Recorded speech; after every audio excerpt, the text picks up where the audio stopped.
Hey guys, how's it going? Kripparrian here. Today I want to review a few of the user cards that I've been collecting over the last few months. So, every now and then, largely from the Reddit custom Hearthstone, I see a post that I really like. I see a card I really think is very interesting. I save it, and, every 3 to 6 months I come up with one of these videos. And I think it's very timely because a lot of people are not too happy with at least some aspect of the game that they experience. And I think that a lot of the solutions lie actually in the community cards, and they're very interesting. But one thing before I get into it, I want to mention that I don't think I've ever seen Blizzard actually copy a mechanic from one of these user cards, despite a lot of them being really amazing. So it's kind of a letdown.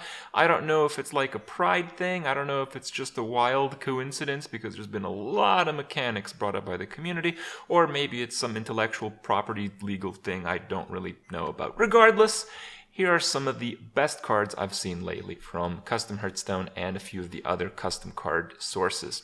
So the first one here is Terron Whisperin. I chose the card because you might have the Priest hero coming up pretty soon, and I thought it'd be pretty fitting to highlight a card that really shows what we need in Hearthstone. We don't need cards that just are good by themselves, particularly in the weaker classes in the game. We need cards that make existing crappy cards actually pretty good. So Terron Whisperin, what it does is cards that restore health just give health. So you can get over 30 HP on your character if you're a priest, and you can buff the health points of minions that might not normally see some play. So that's kind of the dynamic that I think we need to move towards in new card design.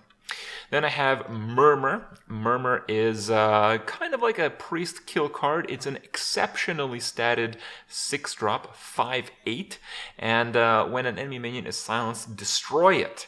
So obviously this has some negative synergy with a few of the recent silence cards that priest has got, but the idea is, people are not running silence cards too much right now.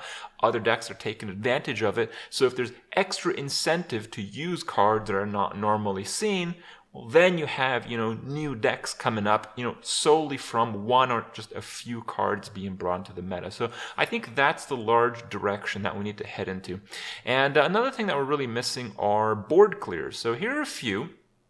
This is probably the most descriptive one of what we really want. We want a card that actually clears the board that isn't our Lord and Savior Yogg-Saron. We want a spell that consistently does it, and you can play it without having to design your deck around it. So Ruination, a 9-mana warlock spell that destroys all minions and destroys all minions again, and then again, and then again. And that's because, as you guys can probably tell, minions are just so ridiculously hard to remove. Now, removing the board 4 times is probably a little bit unnecessary. I think 3 is the cutoff point, but 4 just to make sure for some extra meme factor. So the idea is there. I would very much welcome, maybe not exactly this card, but a card that clears the board in repetition, so cards with death rattle effects that are generally plaguing the game don't really shine up, though 9 mana cost is a little bit out of range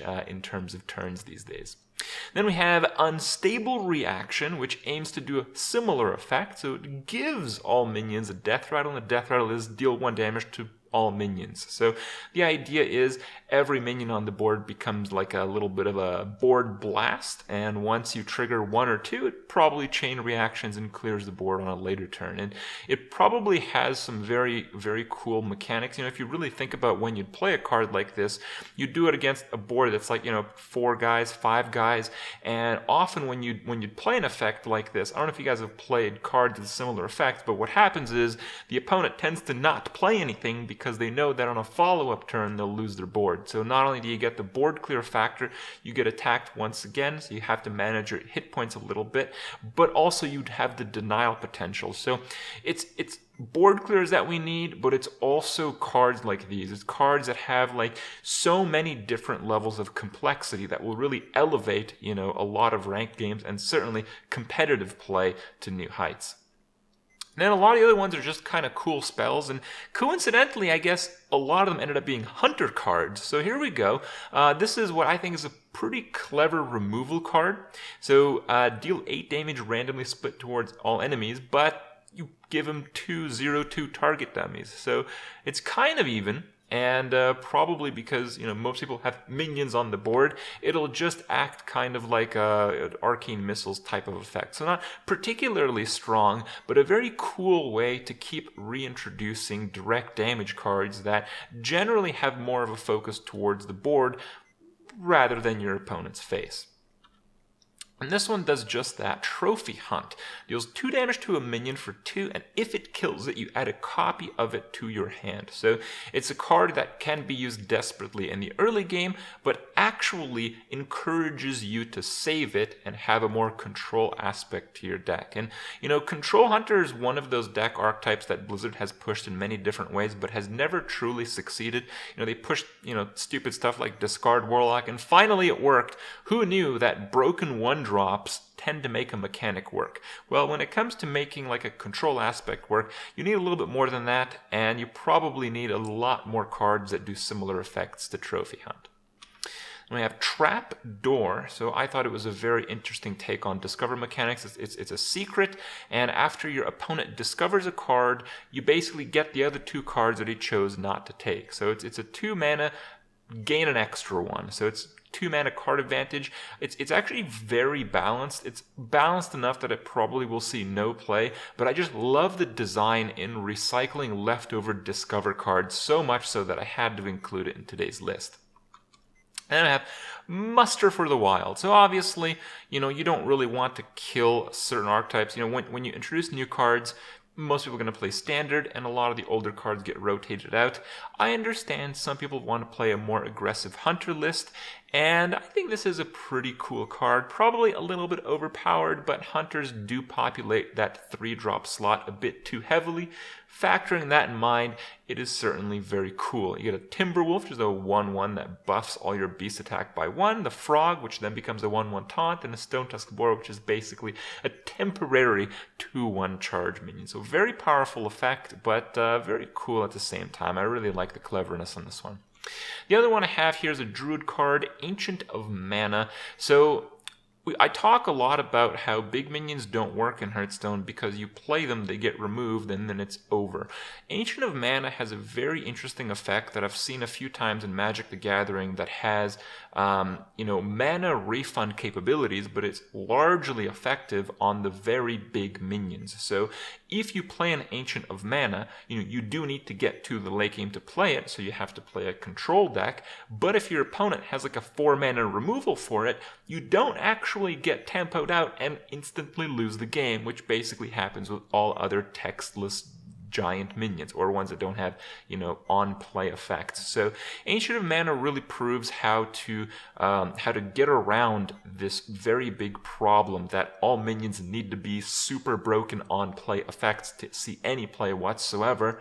They can just have mana refunds, and I think this idea is so good that it could probably be like a keyword. It could be like a mechanic in itself, like refund 4 or something like that. I think it's that interesting. I think it's that good. I think it's that critical to having a healthy control game in Hearthstone.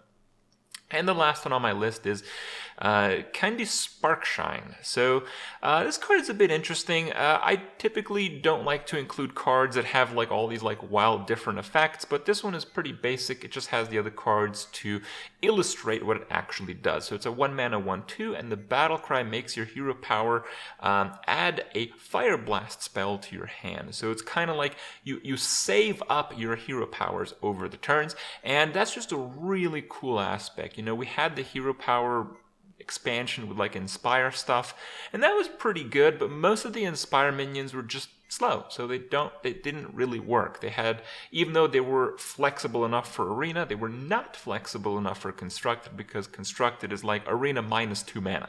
So it didn't really see a lot of play as far as most Hearthstone players, as most Hearthstone players do in fact play ranked mode, and I think something like this will, and I think it'll really highlight the cool mechanics involved in manipulating your hero power, and as long as the broken spell damage affected cards are cycled out of Standard, I think it'll be reasonably balanced at the same time.